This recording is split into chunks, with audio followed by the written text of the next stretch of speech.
সুপ্রিয় শিক্ষার্থীরা, বাংলা বিদ্যালয় প্রাঙ্গণে তোমাদেরকে স্বাগতম।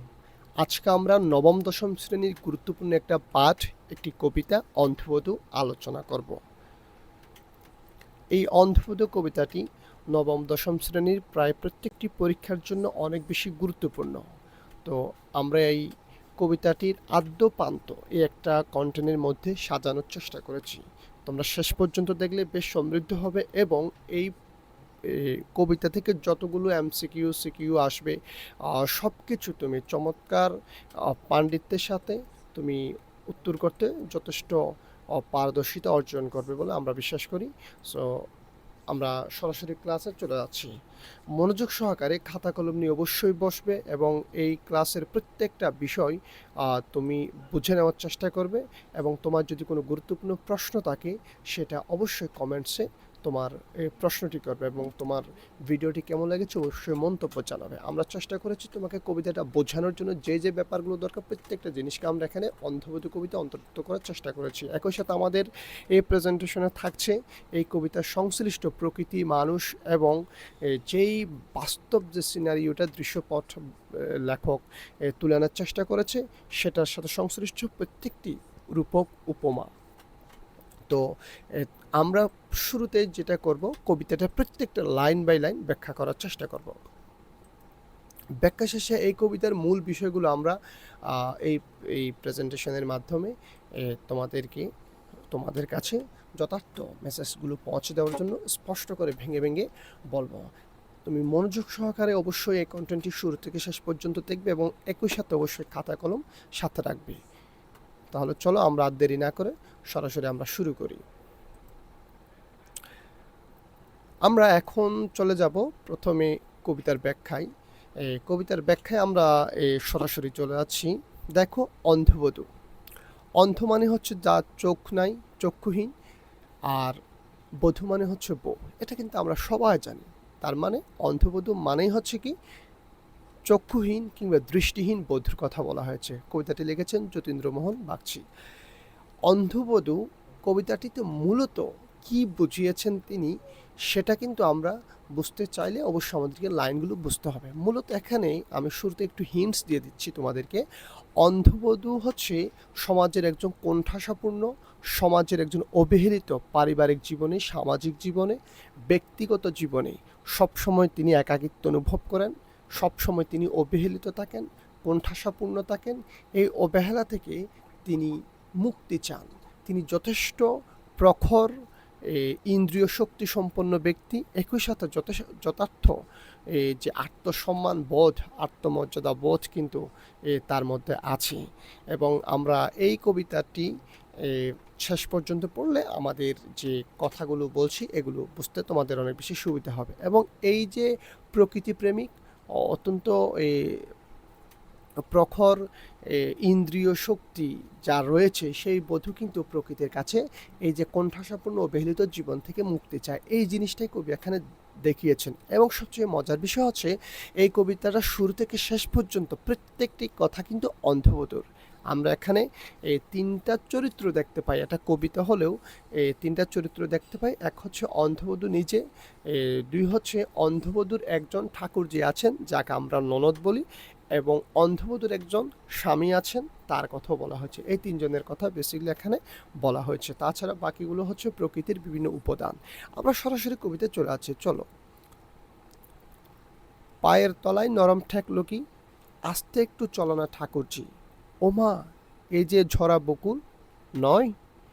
এখানে বোঝানো হয়েছে অন্ধবধূ পায়ের তলায় নরম ঠেকলো কি, অর্থাৎ ঠাকুরজিকে নিয়ে অন্ধবধূ ঘর থেকে বের হয়েছেন। বের হওয়ার পরে আমরা দেখতে পাচ্ছি আস্তে একটু চলো না ঠাকুরজি। আমরা সবসময় জানি অন্ধ যারা থাকেন তাদেরকে কিন্তু কেউ না কেউ হাত ধরে নিয়ে যায়। তো যেহেতু অন্ধবধূর চোখে তেমন বেশি অন্ধবধূর চোখে দেখেন না এবং সে তেমন বেশি ভালো হাঁটতে পারে না, তো সে ঠাকুরজিকে তার ননদকে বলতেছে একটু আস্তে হাঁটো না, এত জোরে হাঁটতেছ কেন। ওমা, এই যে ঝরা বকুল অর্থাৎ ঠাকুরজির পায়ের সাথে একটা বকুল গাছ থেকে একটা বকুলপুর ঝরে পড়েছে এবং ঠাকুরজির পায়ে লেগেছে। সে কিন্তু চোখে দেখে না, কিন্তু স্পর্শ হওয়ার সাথে সাথে সে বুঝতে পেরেছে এটা একটা বকুল ফুল। তার মানে আমরা বুঝতে পারতেছি যে সে যথেষ্ট প্রখর ইন্দ্রিয় শক্তি সম্পন্ন ব্যক্তি, তার পঞ্চেন্দ্রিয় অনেক বেশি সক্রিয়। একটা অন্ধ হলেও একটা বকুল ফুল পায়ে লাগার সাথে সাথে সে কিন্তু বুঝতে পেরেছে প্রকৃতির একটা চমৎকার ফুল সৌন্দর্য তার পায়ে স্পর্শ লেগেছে। নয়, সে প্রশ্ন করেছে এটা কি বকুল ফুল নয়, তার ঠাকুরজিকে প্রশ্ন করেছে। তাই তো বলি, বসে দূরের পাশে রাত্রিরে কাল মধুমদির বাসে আকাশ পাতাল কতই মনে হয়। দেখো, ঠাকুরজি বলছে কি, তাই তো বলি বসে দূরের পাশে, দূরের মানে কি দরজার। তো ঠাকুরজি বলতেছে, ও এই জন্য তো দরজার পাশে এই রাত্রিরে কাল মানে রাত রাতে, হ্যাঁ গতকাল রাতে মধুমদির বাসে, মধুমদির মানে কি যে সুগ্রাণ, যে অর্থাৎ এই বকুল ফুল যে প্রস্ফুটিত হয়েছে, বকুল ফুলের যে একটা সুগ্রাণ, সেই সুগ্রাণটা কে পাচ্ছে, ঠাকুরজি কিন্তু সেই ঘ্রাণটা পাচ্ছে। এই জন্য সে বলতেছে, ও আচ্ছা এই জন্য তো মানে এত সুগ্রাণ আসে মধুমদির বাসে, হ্যাঁ মধুমদির যে গন্ধ আসে, পুষ্পের যে ঘ্রাণ আসে, আকাশ পাতাল কতই মনে হয়। অথচ সে কিন্তু এই এই সুঘ্রাণটা কিন্তু সে আগ থেকে রাত রাত থেকে পাচ্ছে, কিন্তু সে বুঝতে পারে নাই যে এটা যে বকুল ফুলের সুঘ্রাণ। সে অথচ সে আকাশ পাতাল কত কিছু চিন্তা করেছে, আচ্ছা এটা কিসের গন্ধ, এটা কিসের সুবাস, এরকম। কিন্তু আজকে সে বুঝতে পেরেছে, ঠাকুরজিকে যখন নিয়ে সে বের হয়েছে তখনই সে বুঝতে পেরেছে আকাশ পাতাল যা চিন্তা করেছে আসলে এইসব কিছু না। আর এগুলো মূলত প্রকৃতিতে কি হয়েছে, ফুলগুলো প্রস্ফুটিত হয়েছে, বকুল ফুল প্রস্ফুটিত হয়েছে, সে বুঝতে পেরেছে। অথচ গতকাল রাত্রে সে আকাশ পাতাল কত কিছু চিন্তা করেছে।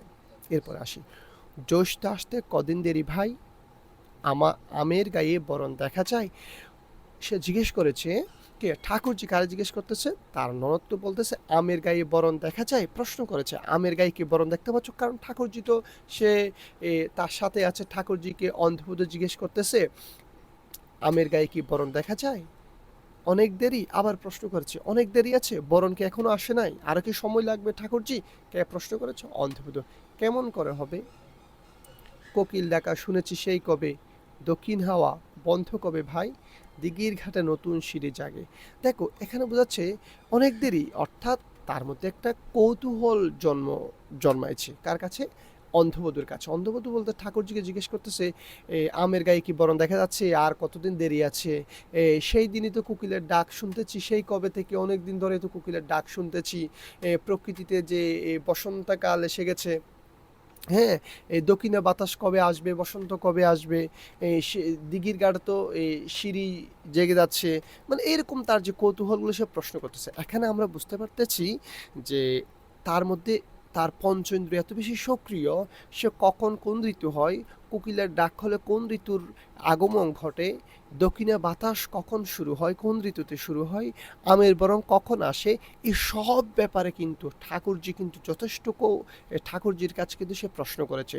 এবং এসবের মধ্য দিয়ে আমরা বুঝতে পারতেছি অন্ধভূত যথেষ্ট কৌতূহলী জানার ব্যাপারে, এবং সে যথেষ্ট বোধ সম্পন্ন, তার প্রখর যে পঞ্চেন্দ্রিয় শক্তি অনেক বেশি প্রখর হওয়ার কারণে সে কিন্তু প্রকৃতির একটা কোকিলের ডাক থেকে শুরু করে একটা ছোট্ট আমের বরণ কবে আসবে সেটা শুরু করে প্রকৃতিতে ঋতু পরিবর্তনে প্রত্যেকটা ব্যাপারে কিন্তু তার যথেষ্ট বোধ শক্তি রয়েছে এবং সে জানতে চেয়েছে।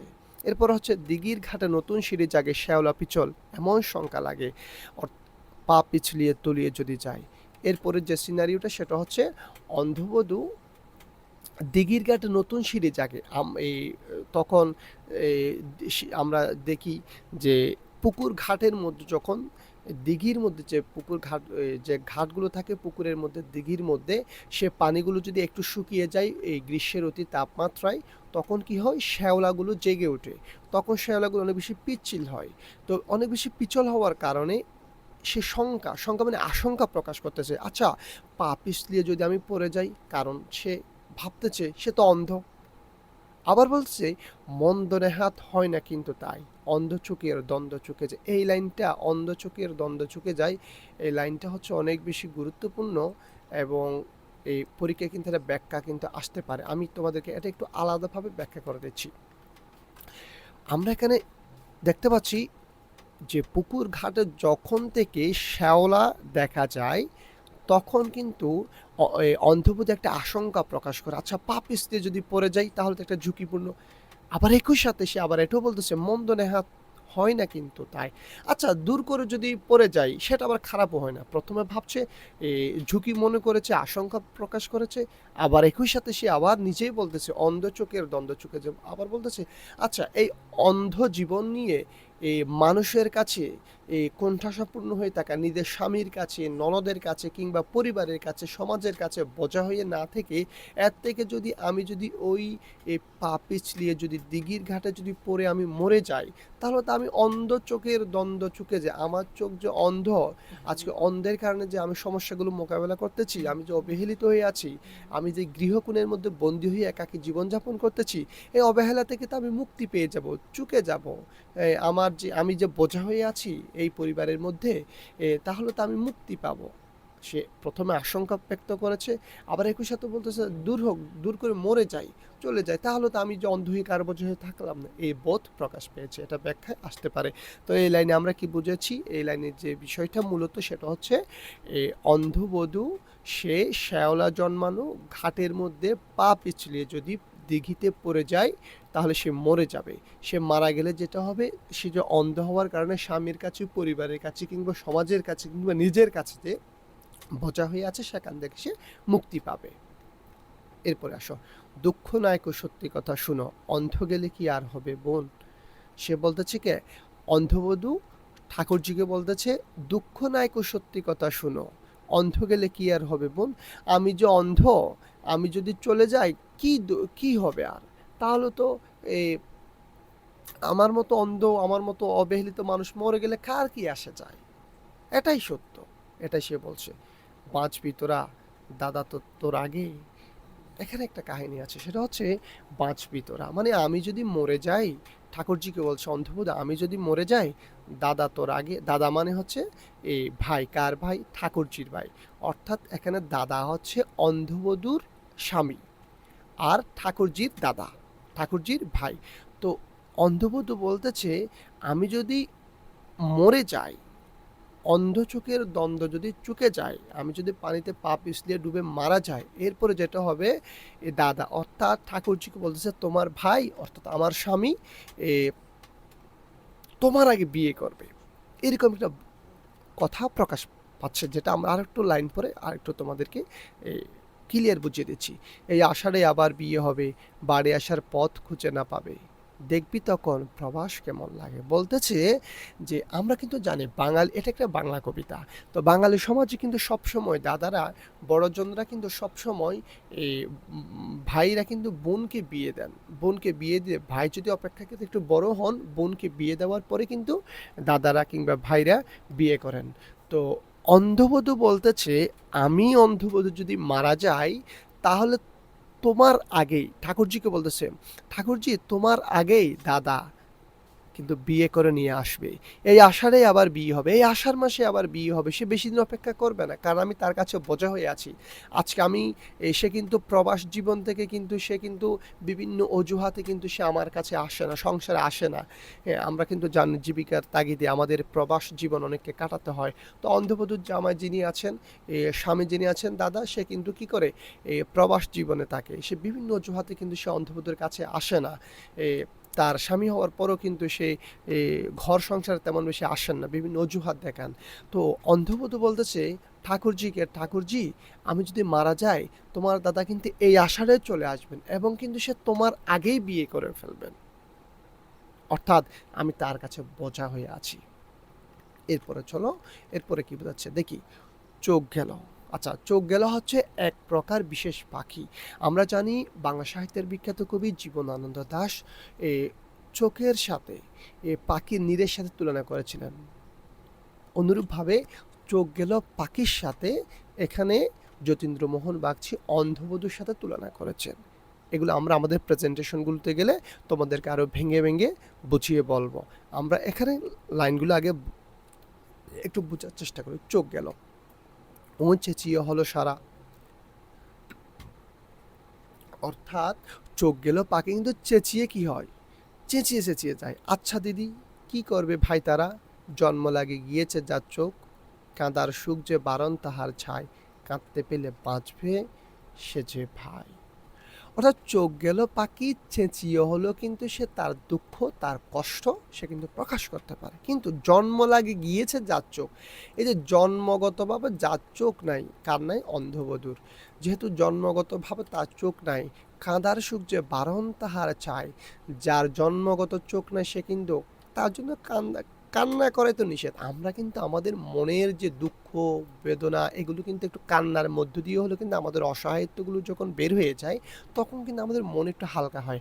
কিন্তু চোখ গেল পাখি যদি তার এটা নিয়ে একটা মিথ আছে, আমরা প্রেজেন্টেশনগুলোতে ঢুকে সেগুলো তখন তোমাদেরকে বুঝিয়ে দিব। আপাতত এটা শুনো, চোখ গেলে এক প্রকার বিশেষ পাখি, এটুকু বুঝলেই হবে। আমরা তুলনাটা শেষে বোঝাচ্ছি। তো জন্ম লাগে চোখ গেল পাখি তার দুঃখ কষ্টগুলো অসহায়ত্বগুলো কিন্তু চেঁচিয়ে কান্না করে কিন্তু সে প্রকাশ করতে পারে, তারপর তার মনটা হালকা হয়। কিন্তু জন্ম লাগে গিয়ে কার চোখ নাই? অন্ধবধূর চোখ নাই, সে কিন্তু কান্না করে তার কাঁদার সুখ যে বারণ, কান্না করার যে একটা সুখ আছে, কান্না করে যে নিজের দুঃখগুলো প্রকাশ করার পরে মন যে হালকা হয়, সেই অধিকারটুকু সেই সুযোগটা অন্ধবধূর নাই, কারণ তার কিনা চোখ নাই। কাঁদতে পেলে বাঁচত সে যে ভাই, কতক তবু কমতো যে তার শোক। আমি যদি একটু কাঁদতে পারতাম তাহলে আমার দুঃখগুলো প্রকাশ হয়ে যেত, কিছুটা হলো আমার মনটা হালকা হতো। চোখ গেল পাখি কিন্তু তার দুঃখ কষ্টগুলো কান্না করে হলে সে প্রকাশ করতে পারে, কিন্তু এরপর তার মনটা হালকা হয়। কিন্তু আমি অন্ধবধূর মনটা হালকা হয় না, কারণ আমার জন্য জন্মগত চোখ নেই, কান্না করো আমার জন্য বারণ নিষেধ। এই জিনিসটা বোঝাচ্ছে। চোখ গেল তার ভরসা তবু আছে, চক্ষুহীনর কি কথা কার কাছে? চোখ গেল তার চোখ গেল পাখির অন্তত একটা ভরসা আছে, কিন্তু চক্ষুহীনার যার চক্ষু নাই কি কথা কার কাছে? চক্ষুহীনার কথা কার কাছে? অর্থাৎ চক্ষুহীনা তার যে দুঃখ তার যে দুর্দশা সেটা চোখ গেল পাখির থেকেও আরো কণ্ঠাসাপন্ন, সেই জিনিসটা বোঝানোর জন্য কবি উপমাটা দিয়েছেন। এরপরে কিন্তু আমরা দেখতে পাচ্ছি ভিন্ন একটা দৃশ্যপট। আমরা কিন্তু সবসময় জানি অন্ধ কাউকে যখন আমরা কোথাও নিয়ে যাই তখন কিন্তু আমরা একটু টানা হিচড়া অনেক সময় বেশি করি। আবার যারা অন্ধ তাদের কাছেও মনে হয় তাকে বেশি চেঁচিয়ে নিচ্ছে, টেনে হিচড়ে নিয়ে যাচ্ছে। আসলে তারা তো চোখে দেখে না, এই জন্য তাদের কাছে মনে হয় তাকে অনেক বেশি তাড়াহুড়ো করে নিয়ে যাচ্ছে, আবার অনেক সময় কি নিয়েও যায়। সে প্রসঙ্গটা কিন্তু এখানেও ব্যতিক্রম নয়। টানিস কেন? কে বলতে হচ্ছে অন্ধভূত কাকে? ঠাকুরজিকে। কিসের তাড়াতাড়ি? এত তাড়া কিসের ঠাকুরজি তোর? তুই একটু টানতেছিস কেন আমাকে? সেই তো ফিরে যাব আবার বাড়ি। এই তো টেনে হিচড়ে এত তাড়াহুড়ো করার কি আছে? আমরা তো বাড়ি ফিরে যাব। একলা থাকায় সেই তো গৃহকোণ। ওই যে আমি একা একা থাকি গৃহকোণের মধ্যে, তোমরা যার কাজ সেই করো। গৃহকোণের মধ্যে আমি বন্দী হয়ে থাকি, টেনে হিচড়ে ওখানে নিয়ে যাওয়ার কি আছে? একটু আস্তে করো। কেন তাহলে? সে কেন টেনে হিচড়ে না নিতে বলতেছে সেটা আমরা দেখব। তার চেয়ে স্নিগ্ধ শীতল জলে দুটো যেন প্রাণের কথা বলে, দরদ ভরা দুঃখের আলাপন। বাহ, চমৎকার একটা আমরা স্তবক কিন্তু পাচ্ছি। বলতেছে এত টানা হিচড়া করে গৃহকোণের মধ্যে বন্দি কেন করতে যাচ্ছ আমাকে? বরং তার চেয়ে স্নিগ্ধ শীতল জল, এই যে পুকুর ঘাটে আসলাম, দিঘির ঘাটে শীতল জল, বিশাল দিঘি, প্রকৃতিতে দক্ষিণে হাওয়া, এটা তো আমার খুব ভালো লাগতেছে। দুটো যেন প্রাণের কথা বলে, নিজের মনের দুটি কথা যে আমি প্রকাশ করতেছি, একটু আমার পায়ের সাথে একটু স্পর্শ পেল। কি ফুল? বকুল ফুল, দক্ষিণে বাতাস আসতেছে, কোকিলের ডাক শুনছি। এই যে একটা প্রকৃতির নৈসর্গিক সৌন্দর্যর যে একটা স্নিগ্ধতা, এই স্নিগ্ধ শীতল সময়টাতে আমার খুব ভালো লাগতেছে। আমার মনের দুটো দুঃখের কথা আমি বলতে পারতেছি। দরদ ভরা দুঃখের আলাপন, আমার দরদ ভরে আমার দুঃখের আলাপগুলো তোমার সাথে করতে পারতেছি, এটাই তো ভালো। আমাকে টেনে হিচড়ে কেন নিয়ে যাচ্ছ? টানিস কেন ভাই? এটা সে প্রকাশ করতেছে। কারণ টেনে হিচড়ে তো আমাকে দিন শেষে ওই গৃহকোণের মধ্যে বন্দি করে তোমরা তোমাদের কাজে চলে যাবা। তার যে একাকিত্ব সেটা প্রকাশ করেছে। সর্বশেষ দেখো, পরশ তাহার মায়ের স্নেহের মতো ভোলায় কানিক মনের ব্যথা যত। বলতেছে পরশ মানে হচ্ছে এখানে তার মাতৃকুলকে বোঝানো হয়েছে। এই পরশ শব্দটা দ্বারা তার মাতৃকুলকে, তার আরামদায়ক, তার পছন্দের একটা জায়গার কথা বলা হয়েছে। অর্থাৎ আমরা মার কাছে যেমন অনেক বেশি সুখে থাকি, আরামদায়ক থাকি, অনুরূপভাবে দিঘির ঘাটে সে যে গিয়েছে তাহার মায়ের স্নেহের মতো, তার কাছে মনে হচ্ছে দিঘির ঘাটে যে গৃহকোণ থেকে বের হয়ে সে যে এসেছে এটা কিন্তু তার কাছে মায়ের কোলে আসার মতো লাগতেছে। ভুলায় কানিক মনের ব্যথা যত, মনের যত একাকিত্ব, দুঃখ, হতাশা, তার যে অন্ধত্বের কারণে তার যে প্রতিবন্ধকতা, কোণঠাসাপূর্ণ যে একটা জীবন, স্বামীর অবহেলা, এই সব কিছু কিন্তু সে কিছুটা হলেও ভুলে গিয়েছে। খানিক মনের ব্যথা যত সে ভুলেছে। কেন ভুলেছে? ওই যে প্রকৃতির যে একটা স্নিগ্ধ শীতল যে একটা পরশ পেয়েছে, সেই পরশটা দিঘির ঘাটের যে একটা প্রাকৃতিক সৌন্দর্য সে অনুভব করেছে, স্নিগ্ধ শীতল জলটা তার কাছে মনে হচ্ছে সেটা তার মায়ের কোলে সে ফিরে এসেছে। শিশু যেমন মায়ের কোলে চলে আসলে অনেক বেশি শান্তি পায়, প্রশান্তি পায়, অনুরূপভাবে এই অন্ধবধূ সে যখন দিঘির ঘাটে এসেছে, ওই গৃহকোণ থেকে মুক্তি পেয়ে সে কিছুটা স্বস্তি বোধ করেছে, শান্তি বোধ করেছে। শুরুতে বলেছি সে যথেষ্ট আত্মসম্মান বোধ সম্পন্ন। শুরুতে বলেছি তার পঞ্চ ইন্দ্রিয় তার অনেক বেশি প্রখর, এত বেশি প্রখর সে একটা প্রকৃতির প্রত্যেকটা স্পর্শ, প্রত্যেকটা শব্দ, প্রত্যেকটা লক্ষণ সে কিন্তু বুঝতে পারে, অনুভব করতে পারে। হৃদয়ের চক্ষু কিন্তু তার অনেক বেশি প্রখর হওয়ার কারণে স্বাভাবিক মানুষের চেয়ে কিন্তু সে প্রকৃতিকে দারুণভাবে উপভোগ করতে পারে। তাহলে চলো আমরা কবিতাটার লাইনগুলো এবং শব্দগুলো বোঝানোর চেষ্টা করেছি, এবং আমরা এই ধাপে ধাপে একেবারেই ক্লিয়ার করে ফেলবো। আমরা শেষ করার আগে যে জিনিসটা আমরা সাজিয়েছি সেটাতে যাচ্ছি। আমি শুরুতে বলেছি অন্ধবধূ মূলত কি একজন দৃষ্টিহীন নারীর অব্যক্ত বেদনা ও চিরমুক্তির খোঁজে প্রকৃতির পাঠ। তাহলে কি একজন দৃষ্টিহীন নারীর যে মনের অব্যক্ত যে বেদনাগুলো আছে, যে বেদনাগুলো কাউকে বলতে পারে না, তার যে কোণঠাসাপূর্ণ জীবন, সেই আলাপগুলো এখানে করেছেন এই কবিতার মধ্যে। আর একটা বিষয় হচ্ছে, যেহেতু কোণঠাসাপূর্ণ অবহেলিত জীবন,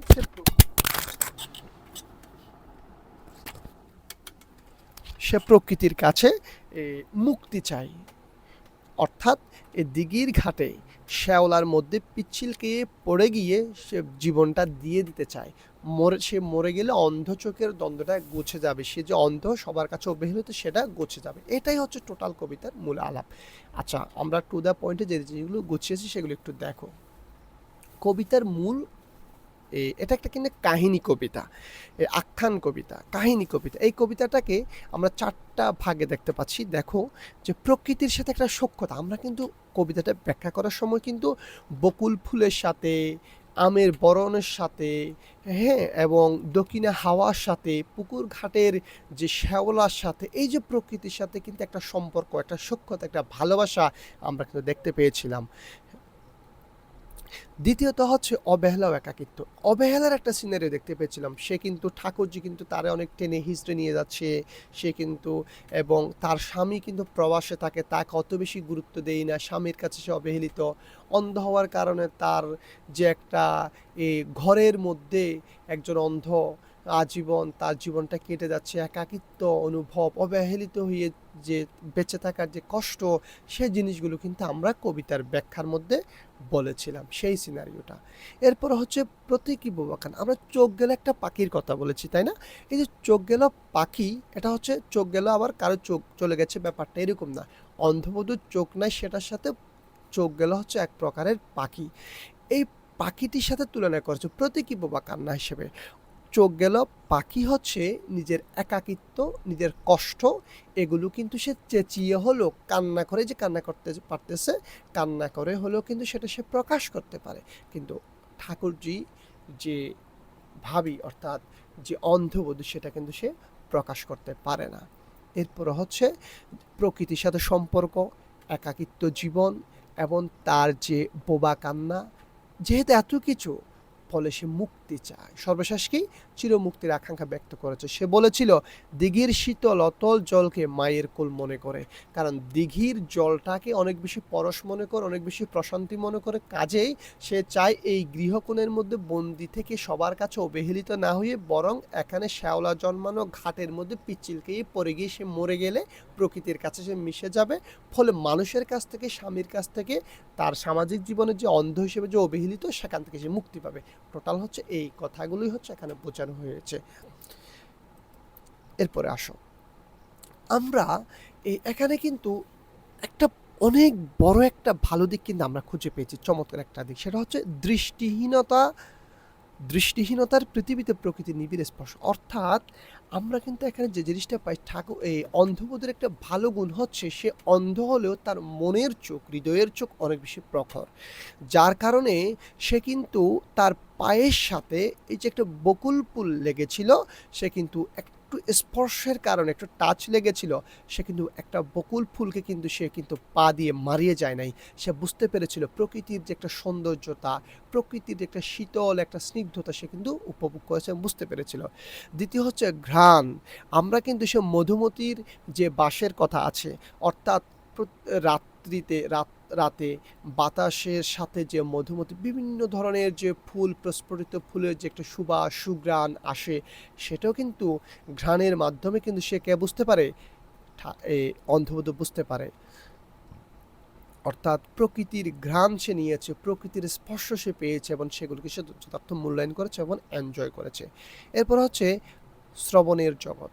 অর্থাৎ সে অন্ধ হলেও সে কিন্তু পাখির ডাক, কোকিল কখন ডেকেছে, কবে বর্ষা আসবে, বসন্তকাল আসবে, কবে দক্ষিণে হাওয়া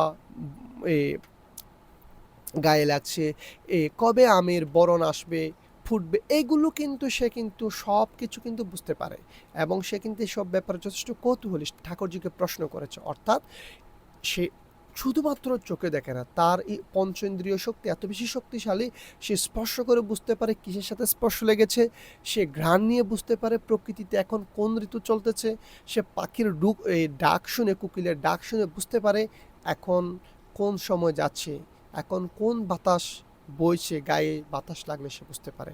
তার মধ্যে একটা তীব্র প্রখরতা, তার পঞ্চেন্দ্রিয় শক্তি অনেক বেশি শক্তিশালী। আচ্ছা, এরপরে আরেকটা গুরুত্বপূর্ণ বিষয় হচ্ছে গৃহকোণ। আমরা জানি অন্ধরা সবসময় গৃহকোণের মধ্যে, এই যে দেখতে পাচ্ছ একটা ঘর, মনে করে এখানে একজন অন্ধ পড়ে আছে, পরিত্যক্ত হয়ে অবহেলিত হয়ে আছে, একাকী জীবন, এই যে একাকিত্বের যে একটা সিনারি, সেটা কিন্তু আমরা দেখতে পেয়েছি। সে কিন্তু নিজেকে বোঝা মনে করে, স্বামীর কাছে কিন্তু সে অবহেলিত, সংসারে কিন্তু সে অবাঞ্ছিত থাকে। এগুলো কিন্তু আমরা আমাদের আশেপাশের অন্ধ মানুষগুলো দেখলে বুঝতে পারি। এই যে এখানে কিন্তু তার বন্দি জীবনটা কেটেছে এবং সে এখান থেকে মুক্তি চেয়েছে।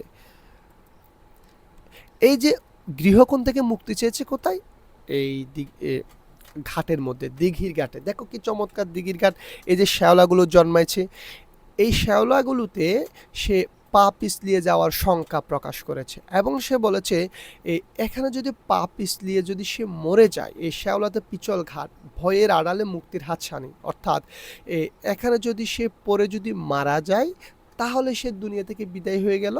ওই যে গৃহকোণের মধ্যে থেকে স্বামীর কাছে, তার সমাজের কাছে কিংবা পরিবারের কাছে আর অবহেলিত হওয়া লাগবে না। তার কাছে এই দিঘির জলটা হচ্ছে তার কাছে মায়ের মতো লাগে, শীতল লাগে। প্রয়োজনে সে ওই যে মানুষের কাছে অবহেলিত হয়ে বেঁচে থাকার চেয়ে প্রকৃতিতে জীবন দিয়ে দিবে, এই বোধটা, এই আকাঙ্ক্ষাটা প্রকাশ করেছে। এরপরে হচ্ছে একটা গুরুত্বপূর্ণ কথা বলেছিলাম, চোখ গেল পাখি। শুরুতে বলেছি এটা এক ধরনের পাখি। আবার অনেকেই মনে করতে চোখ গেল মানে অন্য কিছু, চোখ পড়ে গেছে, ঝরে গেছে, এরকম কিচ্ছু না, এটা পরীক্ষা আসতে পারে। আচ্ছা, এখানে চোখ গেল পাখির সাথে অন্ধবধূর তুলনা করেছেন কবি, প্রতীকী তুলনা। তুলনাটা কীরকম আমরা দেখি যে চোখ গেল পাখির বৈশিষ্ট্য কি, লোককথা অনুসারে, মানে মানুষের মুখে মুখে প্রচলিত আছে, চোখ সে চোখ হারিয়েছে, অর্থাৎ চোখ গেল পাখির চোখ হারিয়ে গেছে, এজন্য তার দুঃখের কারণ। এটা হচ্ছে মানুষের লোককথা আর কি, মানুষ মুখে মুখে বলে আর কি। আর অন্ধবধূর চোখ গেল মানে কি, জন্মগতভাবে তা দৃষ্টিহীনা, সে স্বামীর কাছে পরাধীন, অবহেলিত। বুঝতে পেরেছ? চোখ গেল পাখি হচ্ছে লোককথা অনুসারে একসময় তারা এই পাখিগুলো চোখ হারিয়েছে, যেন চোখ গেল পাখি বলে। আর অন্ধবধূ হচ্ছে জন্মগতভাবে দৃষ্টিহীন এবং স্বামীর কাছে অবহেলিত। চোখ গেল পাখির আরেকটা বৈশিষ্ট্য হচ্ছে শোক প্রকাশের দিক থেকে, চিৎকার করে কিন্তু চেঁচিয়ে চেঁচিয়ে হলো সারা কবিতা কিন্তু এই লাইনটা আছে। তার যে দুঃখ কষ্টগুলো, তাদের চোখ চলে গেছে, সেই দুঃখ কিন্তু সে চেঁচিয়ে হলে প্রকাশ করতে পারে। অন্ধবধূ, তার কাদার অধিকারটুকু নাই, জন্মগতভাবে সে অন্ধ, তার কান্না সম্পূর্ণ নীরব, বোবা কান্না, এটাই হচ্ছে তার দুঃখ। এরপর চোখ গেল পাখির আরেকটা বৈশিষ্ট্য, চোখ গেল পাখির একটা সান্ত্বনার জায়গা হচ্ছে কেঁদে অন্তত নিজেকে কি, নিজের বুক হালকা করতে পারে। মানুষ কিন্তু কাঁদলে, মনের দুঃখগুলো কিন্তু কাঁদলে একটু হালকা হয়। চোখ গেল পাখি কিন্তু একটু কান্না করে তার মনের দুঃখগুলো হালকা করতে পারে। কিন্তু অন্ধবধূ এই যে দেখো, চক্ষুহীনার কি কথা কার কাছে? চক্ষুহীনার কথা কেউ শুনে না। অন্ধবধূ কিন্তু তার দুঃখ শোনার বা বোঝার কেউ নাই। এজন্য তোমরা কবিতায় দেখবা গোটা কবিতার মধ্যে ঠাকুরজি কিন্তু একটা শব্দ বলে নাই, সব কথা কিন্তু এক মুখে অন্ধবধূ বলে গেছে। তাদের কথা শোনার কিন্তু কেউ নাই। অর্থাৎ সে কান্না করেও, কাউকে গল্প শেয়ার করেও তার দুঃখগুলো কিন্তু সে প্রকাশ করতে পারে না। এই যে কি বলে আমাদের যে চোখ গেল পাখি কিন্তু চেঁচিয়ে হলেও মনটা হালকা করতে পারে, কিন্তু অন্ধবধূ তার দুঃখগুলো কাউকে বলতে পারে না। এটাই নির্মম সত্য। এর জন্য কবিতায় গুরুত্বপূর্ণ একটা লাইন আছে, কাঁদার সুখ যে বারণ তাহার ছাই, কাঁদতে পেলে বাঁচতে সে যে ভাই। যদি সে কাঁদতে পারত, কান্না করেও হলেও যদি সে তার দুঃখ প্রকাশ করতে পারত, তাহলে সে বাঁচার আগ্রহ প্রকাশ করত। সেটা সে করতে পারে না, তার চাপা কষ্টের কারণে সে কিন্তু কি এই শ্যাওলা জন্মানো ঘাটের মধ্যে পরে জীবন দিয়ে দিতে চায়। আমাদের প্রায় শেষের দিকে আরেকটু আমরা শেষ করে দিচ্ছি, আরেকটু এই 1-2 মিনিটের মধ্যে। দেখো, জন্মসুদের বিদায়, এত কিছুর পরেও কিন্তু অন্ধবধূ শেষ স্পর্শের আকুতি, স্বামীর পায়ে কিন্তু হাত বুলিয়ে সে নিজের অন্ধ চোখের জল ফেলতে চেয়েছে, অর্থাৎ অন্ধ আঁকি বুলিয়ে। অর্থাৎ আমরা এখানে দেখি এই সর্বোপরি মূল কথাটা হচ্ছে, সে অন্ধবধূ কিন্তু স্বামীর প্রতি তার ভক্তি আছে এবং সে স্বামীর বিপদ থেকে মুক্তি প্রত্যাশা করে, স্বামীর জন্য মঙ্গল কামনা করে। সে অন্ধ চোখের দ্বন্দ্ব গুছে নিতে চায়, সে প্রকৃতির মধ্যে হারিয়ে যেতে চায়। কোথায় হারিয়ে যেতে চায় সেটা বলতেছি। সে কোথা থেকে বর্তমানে, মানে অর্থাৎ এই কবিতার আলোকে বর্তমানটা বলছি আর কি। সে কিন্তু এই যে নিঃসঙ্গ গৃহকোণের মধ্যে অবহেলিত জীবন, তার স্বামীও তাকে প্রবাসে, তাকে সময় দেয় না। আবার এদিকে হচ্ছে জল, এটা ধরো এটা একটা দিঘি, জলের মধ্যে সে দুটো যেন প্রাণের কথা বলে, স্নিগ্ধ শীতল জলটাকে তার মায়ের মতো মনে হয়। তো এই যে গৃহকোণের মধ্যে অবহেলিত হয়ে বেঁচে থাকাচ্ছে এই দিঘির ঘাটে পিচ্ছিল খেয়ে শ্যাওলাতে পড়ে গিয়ে যদি সে মরে যায়, প্রকৃতি অন্তত সে শান্তি পাবে। কারণ সে সুখের যে দুটি আলাপন কিন্তু সে পুকুর ঘাটে করতে পারে। সে ভাবতেছে, আচ্ছা গৃহকোণে অবহেলিত না হয়ে পুকুরে পড়ে মরে যায়, তাহলে আমার অন্ধ চোখের দ্বন্দ্ব ঘুচে যাবে, আমি চিরমুক্তি পাবো। এটা এরপর হচ্ছে এই পুকুরকে, এই দিঘিকে কিন্তু রূপ করতে কিন্তু সে কবি অন্ধবধূর জন্য মায়ের কোল বলেছেন। শিশুরা যেমন মায়ের কোলে প্রশান্তি পায়, অনুরূপভাবে অন্ধবধূ সমাজের কাছে এই গৃহকোণের মধ্যে আবদ্ধ থেকে অবহেলিত না হয়ে সে বরং দিঘির ঘাটে যদি সে কি এই দিঘিতে থাকে, তাহলে সে অনেক বেশি শান্তি পাবে। এটা রূপ করতে বলেছে আর কি। শ্যাওলা দিঘির শীতল অতল নীরে, মায়ের কোলটি পায় যেন ভাই ফিরে। মানে এই পুকুর ঘাটে আসলে অন্ধবধূ যেন সে মাকে খুঁজে পায়, মায়ের কোলে বসলে যেরকম শান্তি, সেরকম একটা প্রশান্তি খুঁজে পায়। এজন্য সে চির মুক্তি চায়, চির বিদায় নিতে চায় এই পুকুরের মধ্যে। সে আর গৃহকোণের মধ্যে বন্দি থাকতে চায় না। সর্বোপরি কবিতাটা বোঝার জন্য তোমরা এই রূপরেখাটা একটু দেখে নাও।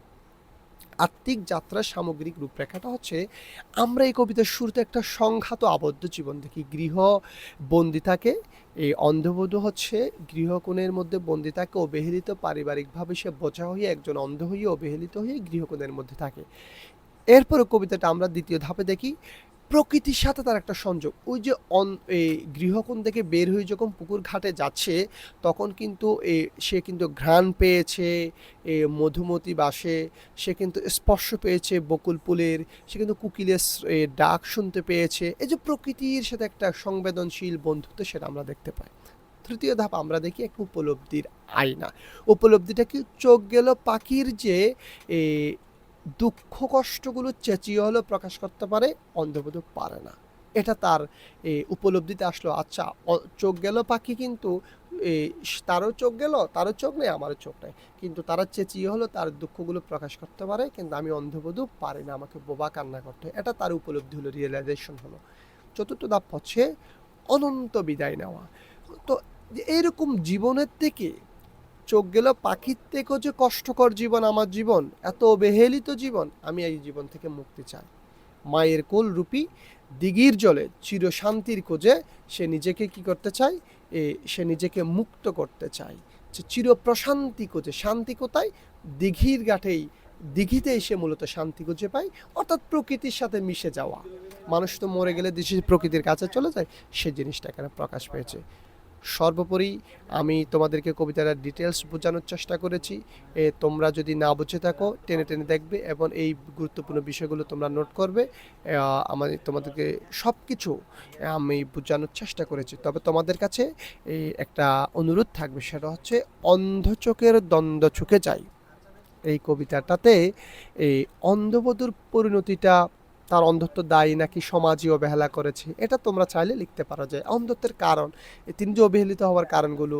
আর চোখ গেল পাখির প্রসঙ্গটা একটু খাতায় তোমরা প্র্যাকটিস করলে তোমাদের বিষয়টা অনেক বেশি ক্লিয়ার হয়ে যাবে।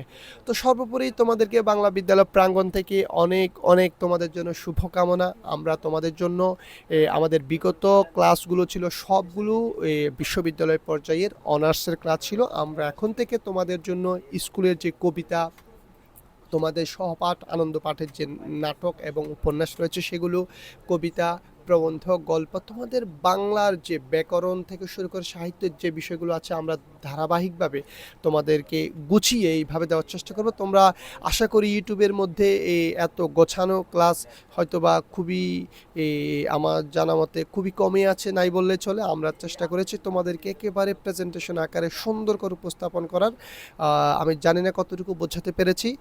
তুমি যদি মনোযোগ সহকারে শোনো অবশ্যই তোমার এসএসসি পরীক্ষার জন্য তুমি এখন যদি 9 হয়ে থাকো এখন থেকে তুমি শুরু করে প্রস্তুতি নিতে পারো। আর যদি তুমি ক্লাস 10 হয়ে থাকো তাহলে অবশ্যই তোমার জন্য অনেক বেশি গুরুত্বপূর্ণ এই কবিতা। আর তুমি তোমাদের জন্য অনেক অনেক শুভকামনা। অবশ্যই বাংলা বিদ্যালয় প্রাঙ্গণের সাথে থাকবে। আমাদের চ্যানেলটা যদি ভালো লাগে অবশ্যই সাবস্ক্রাইব করবে। পরবর্তী কোন ক্লাস চাও সেটা কমেন্টস অবশ্যই জানাবে, এবং ক্লাসটা তোমার কেমন লেগেছে সেটা যদি তুমি কমেন্টসে জানাও অনেক বেশি খুশি হব। বাংলা বিদ্যালয় প্রাঙ্গণ থেকে তোমাদের সবাইকে অশেষ ধন্যবাদ।